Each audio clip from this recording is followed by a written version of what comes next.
Je me présente, je m'appelle Henri, je voudrais bien réussir ma vie. Alors étant de loin, meilleur spécialiste et analyste de l'antisémitisme et de l'antisionisme depuis 5 ans. Pourquoi je dis que je suis le meilleur? Parce que je l'ai démontré par plusieurs articles, bien sûr, boycotté, vous savez que je me plains toute la journée.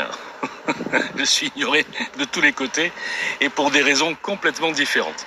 Alors pourquoi? Parce que j'ai écrit des dizaines d'articles qui prennent en compte, et je le dis sans humilité, vous me connaissez, absolument tous les aspects du phénomène, on va dire, antisémitisme et antisionisme.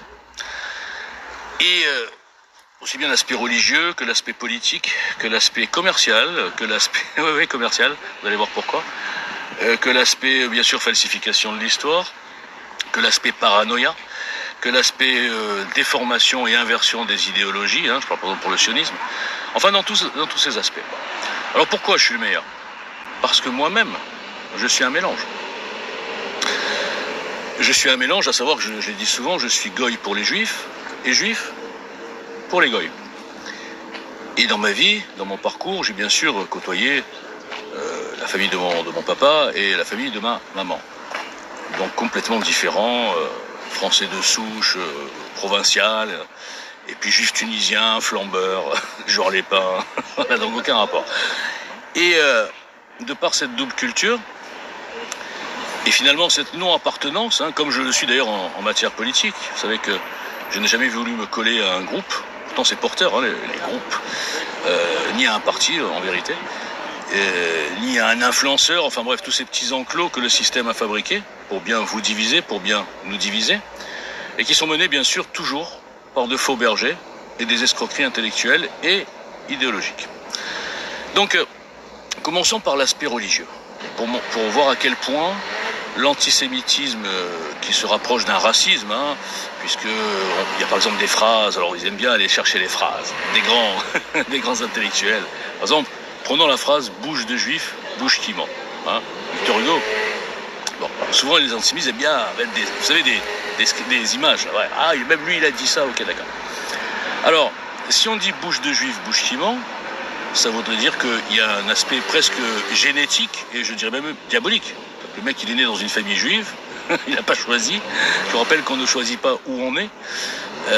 Et donc, voilà, il a le mensonge en lui, en fait. C'est ça que ça veut dire, donc c'est idiot. La spécificité du juif et du judaïsme, c'est que les juifs, on va dire, c'est à la fois un peuple et une religion. Et ça, les gens n'arrivent pas à comprendre. Et s'ils comprenaient ça, avec un petit peu de bonne foi, ils comprendraient à quel point il est complètement délirant d'être raciste anti-juif. Alors après, bien sûr, il y a un autre mot qui s'appelle l'antisionisme, qui est une sorte d'alibi politique pour essayer de justifier sa négation du peuple juif et la négation, l'interdiction de ce peuple à avoir un petit bout de terre sur cette planète. Et là, vous comprenez que on touche la paranoïa et on touche la lâcheté et l'ignorance. Donc je reviens. Donc si le juif est un peuple et en même temps une religion, ça veut dire que le peuple juif, on va dire le peuple israélite, c'est un peu, c'est que tous ces mots ils se mélangent un peu. Eh bien, c'est-à-dire ce peuple qui était là, sur cette terre d'Israël, les 12 tribus, etc. C'est-à-dire que dans ce peuple, comme chez les chrétiens au sens large, comme chez les gens qui sont d'origine chrétienne ou quoi, eh bien dans ce peuple, il y a des gens qui sont croyants, pratiquants, et d'autres qui sont athées. Le juif athée. D'ailleurs, je ne vais pas faire de liste tout de suite, là j'en ferai tout à l'heure.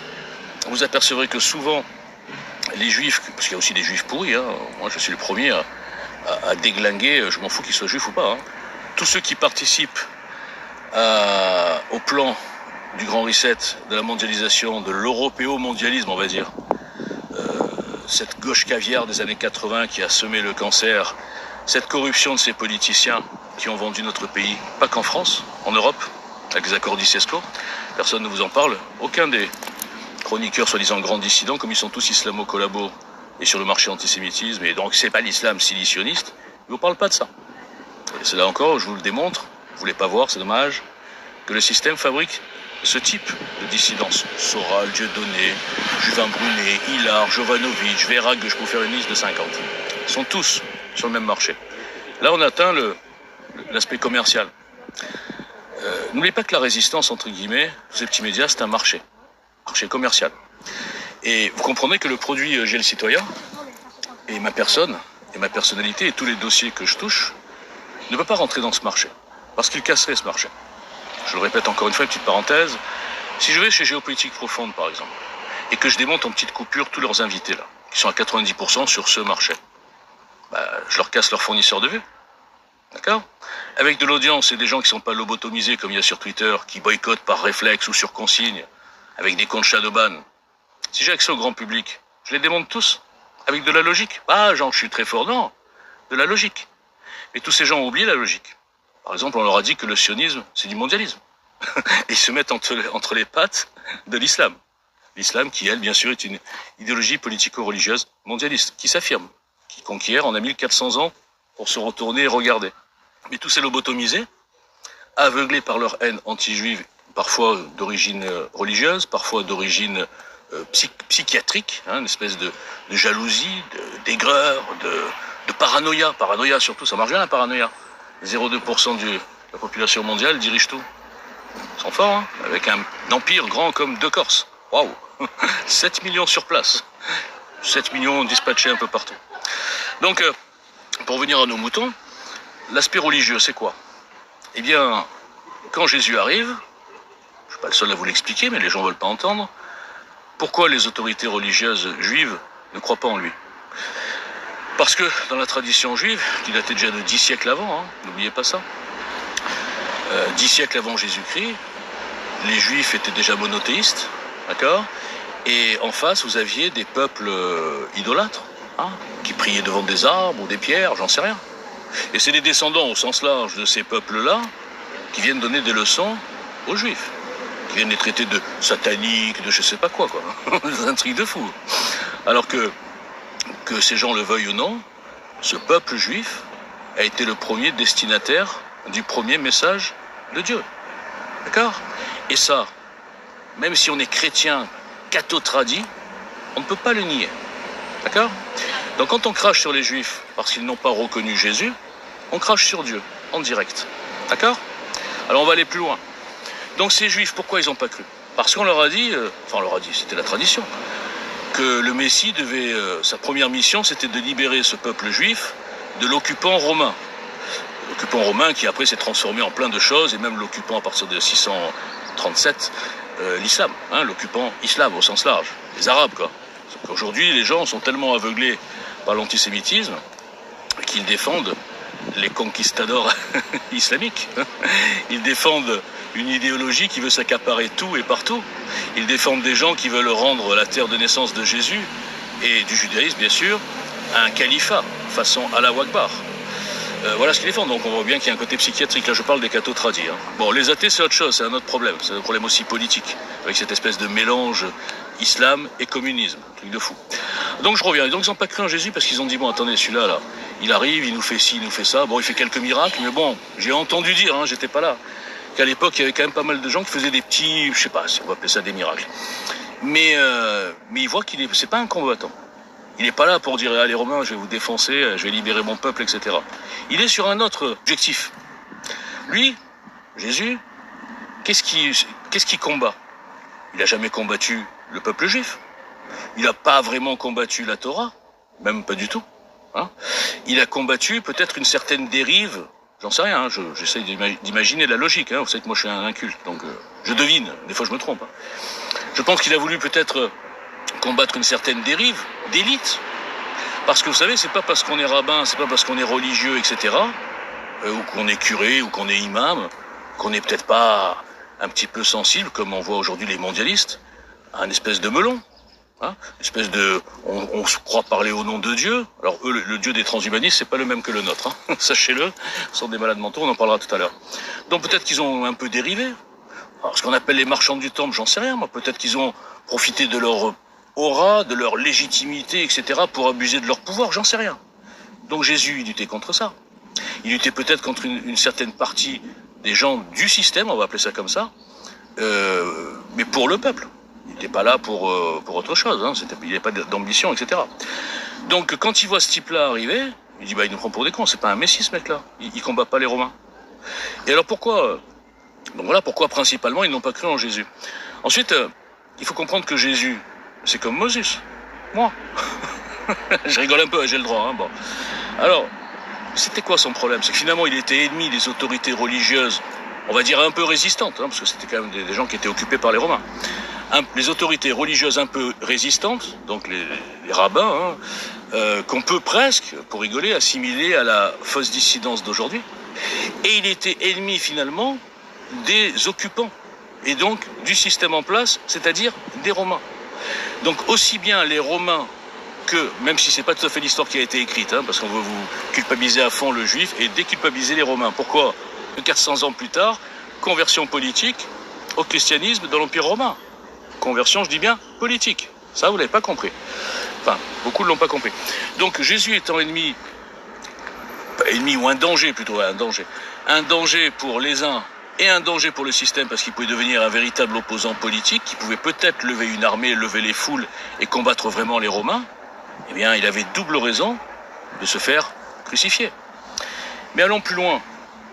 Les abrutis, je parle des abrutis, une partie des cathos tradis notamment. Abed, Hilar, Juvin Brunet, récemment converti, un franc-maçon, mais bon, on n'en parle pas de tous les dossiers. Soral, un non-croyant total qui est devenu chrétien depuis 2 ans, depuis qu'il a fait venir Civitas, et maintenant il est dans le truc chrétien, il se prend pour le Christ et tout. Un truc de fou. Mais vous voyez rien, en fait, leur public ne voit rien parce que je vous ai dit, l'antisémitisme est un anesthésiant des neurones. Donc, pour revenir à la crucifixion, ces gens-là qui croient en Jésus, qui croient donc que c'est le Père, le Fils, le Saint-Esprit, c'est Jésus, ok. C'est un Dieu. Vous vous rendez compte de l'insulte, du mépris qu'ils ont pour leur propre Dieu, en pensant qu'il est tellement faible, ce Dieu, qu'il s'est laissé, attraper, crucifié par 2 soldats romains. Si vous imaginez la bêtise, d'accord, on ne peut pas croire que c'est un Dieu, et en même temps, ne pas comprendre que c'était sa première mission, mourir pour nos péchés. Ils ne savent pas ce qu'ils font, etc. Il y a plein de phrases qui expliquent que la culpabilisation ridicule du juif qui perdure depuis 2000 ans est un outil politique. Et là, j'en viens à l'aspect politique. L'aspect politique, c'est quoi? Le juif est un outil politique. Je vais donner un exemple. Franco, qui n'était pas antisémite, la preuve, il n'a pas donné ses juifs aux nazis, pourtant il était plus ou moins en accord tacite avec Hitler, il ne voulait pas se mêler, mais bon, c'est pas un ennemi. Eh bien, dans ses premiers discours, un petit peu pour chauffer les foules, il ciblait les francs-maçons, il ciblait un petit peu le système. Bon, bref, il ciblait un peu comme, on les appelle comme ça les populistes, hein, je crois. Populistes, lui, de droite, parce qu'il y a beaucoup de populistes où les gens croient qu'ils sont de droite, alors qu'ils sont de gauche, comme Hitler. Et il ciblait, et malgré tout, alors qu'en Espagne, depuis Isabelle la catholique, il restait quasiment plus de juifs, mais vraiment quasiment, c'est-à-dire qu'il y avait, je sais pas, j'avais les chiffres, hein, j'ai oublié, peut-être 0,1% de juifs. Malgré tout, il savait que c'était un outil politique porteur. En fait, si vous voulez chauffer les foules, il faut leur désigner un ennemi et diaboliser cet ennemi, même s'il n'existe pas, même s'il n'y en a pas grave. Les gens, ils sont comme des troupeaux de moutons, et on le voit aujourd'hui sur les réseaux sociaux. Donc, il parlait des juifs. Oui, le pouvoir juif, alors qu'il n'y avait rien du tout en Espagne. En Allemagne, oui. En Allemagne, il y avait beaucoup de juifs, ils étaient beaucoup, enfin en général, en moyenne en tout cas, en moyenne, je dis bien, hein, il y a des juifs pauvres. Hein. En moyenne, ils étaient plus dans des positions même financières, etc., plus importantes que l'allemand moyen, d'accord. Mais en Espagne, il n'y avait pas. Et malgré tout, il a inséré le juif dans ses discours d'excitation des foules. Ce qui veut dire qu'on le voit aussi avec la France insoumise. La France insoumise a très vite compris, enfin, dès sa création, c'était même fait pour ça, que l'antisémitisme déguisé, même pas assumé, c'est vraiment des crapules, et l'antisionisme, c'est-à-dire la négation de l'existence du peuple juif sur cette terre, la négation du droit de ce peuple à avoir un petit bout de terre sur cette planète, ce que personne n'a fait pour aucun autre peuple, hein, parce que les autres peuples n'ont peut-être pas de religion, pas de machin, puis ils sont passibles de fantasmes et de machin, eh bien tout ça, ça allait être leur produit star. Tête de gondole, c'est ça. Et donc ça devient un aimant attaré, un aimant à beaucoup de musulmans, par exemple, je dis pas qu'ils sont tarés, vous allez comprendre, à beaucoup de musulmans qui sont tellement aveuglés par ça, par ce sujet Palestine qu'on leur a mis dans la tête depuis qu'ils sont petits, on les a lobotomisés avec une fausse histoire, mais qui sert le roman islam, eh bien ça devient un aimant attaré, et ces tarés, cette partie des musulmans, vote pour ces gens-là que sur ce dossier. Alors que ces musulmans, en tout cas, j'espère qu'ils sont croyants, pratiquants, hein, moi je respecte les religions, et même s'il y en a des fausses, eh bien, ces gens qui sont donc par définition conservateurs, ils votent pour un parti qui est la représentation exacte du grand reset d'un côté, wokisme, homophilie, avortement 9 mois et 1 jour, pourquoi pas, on arrivera là un jour, hein. On peut avorter après la naissance, pourquoi pas, soyons fous. Eh bien, ils votent pour eux, et toutes ces valeurs-là, qui sont des contre-valeurs par rapport à l'islam et par rapport à ces musulmans, ils les voient pas. Non, les juifs. Ces gens-là, je leur dis, ils devraient voter à droite, mais pas la droite qui existe actuellement, une droite qu'il faut inventer. Et cette droite que j'ai voulu inventer, c'est moi qui voulais l'inventer. Vous avez vu où j'en suis ? 2 followers, 3 retweets, à visibiliser partout. Vous comprendrez un jour peut-être ce que c'est que le système et comment il se protège, et il empêche tout intrus de rentrer dans le concert politique. Donc, vous comprenez bien que le juif est un outil politique, d'accord ? Vous comprenez bien que l'antisémitisme est ridicule puisque c'est un peuple et à la fois une religion. Donc c'est absurde, c'est génétique, croyance, c'est quoi ? Vous ciblez quoi exactement ? Ils savent même plus ce qu'ils ciblent, ils sont débiles. Ça veut dire que opposer les juifs, le judaïsme et le christianisme, juste parce que le judaïsme, officiel en tout cas, ne croit pas en Jésus et attend un Macha qui va le libérer, d'accord ? Et puis peut-être qu'il va venir dans pas longtemps, j'en sais rien. Juste parce que ça, alors qu'à la base, Jésus est juif, à la base, Jésus est un rabbin juif, Jésus était ou est circoncis, hein, si j'ose dire, il mangeait cachère, d'accord ? Ouais, on comprend très bien, mais ça dépend. Hein. Si j'étais compris comme le général de Gaulle, je ne serais pas boycotté partout. Enfin, ceux qui ont compris me boycottent consciemment, et ceux qui n'ont pas compris me boycottent parce qu'ils voient que je suis boycotté. Voilà, ça s'appelle l'effet foule. Donc, on ne peut pas être raciste contre une religion, imaginons une opinion politico-religieuse, d'accord ? Voilà, je suis juif, moi par exemple j'ai choisi d'être juif, mais je suis pas juif moi, d'accord ? Je parle du point de vue des racistes antisémites. Alors que c'est pas un peuple, c'est pas une ethnie, au fond. C'est pas une ethnie, enfin c'est un peu compliqué. C'est plus large que ça. Et je dirais à ces gens-là qui fixent sur les juifs, je leur apprendrai, s'ils étaient lucides, je les inviterai déjà à lire mon article que je mettrai en dessous sur les 2 plans mondialistes connectés. Et ils comprendraient très bien que ce que nous vivons aujourd'hui, c'est une alliance hétéroclite à intérêts convergents. Et les architectes ne sont pas croyants du tout. Ni juifs, ni musulmans, ni chrétiens, ni rien du tout. Ce sont des transhumanistes psychopathes, auxquels l'argent est monté à la tête et ils se pensent détenir le pouvoir suprême de décider de la direction du monde, on va dire. D'une partie du monde en tout cas. Il y a des endroits qui ne les intéressent pas. Mais l'Occident et la France en particulier est la première cible. Pourquoi ? Pas parce qu'il y a un peu de juifs, non. Parce que la France est la fille aînée de l'Église. Donc symboliquement, dans l'idéologie franc-maçonne, notamment Grand Orient, la première cible, c'est de détruire le christianisme. Mais pas du tout au nom du judaïsme, pas du tout pour le remplacer par des juifs. Déjà, il n'y a pas de population, je ne vois pas comment les juifs pourraient conquérir quoi que ce soit. Non. Pour remplacer par la religion, j'ai pas de mot, transhumaniste, je ne sais pas comment on peut l'appeler. Cette fameuse religion qui est aux manettes, j'appelle ça une religion, hein, aux manettes de tous les cercles de pouvoir de l'Occident, et même en France. Cette religion, c'est, je le répète, transhumanisme, wokisme, homophilie, transphilie, détruire le spirituel, je répète, toutes les religions, mais être très sympathique avec l'islam. Pourquoi ? Parce que l'islam participe à la destruction intérieure des nations occidentales chrétiennes. D'accord ? Et pourquoi il est là aussi ? Parce que ce sont 2 plans connectés, le plan des frères musulmans et le plan, on va dire, que je viens de dire, du grand reset.